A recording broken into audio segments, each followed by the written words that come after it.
In this tutorial, I'll show you how to download a board to Excel in monday.com so you can easily share, analyze or backup your data. First, sign in to your monday.com account and open the board you want to export. Next, click the three-dot menu in the top right corner of the board. From the drop-down menu, select More Actions and then choose Export Board to Excel. A window will appear with export options. Select Excel XLSX as your preferred file format and choose any additional export settings if needed.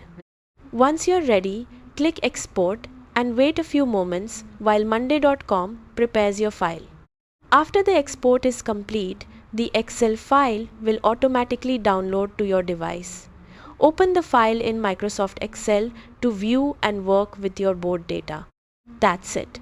You've successfully downloaded a monday.com board to Excel. Thanks for watching.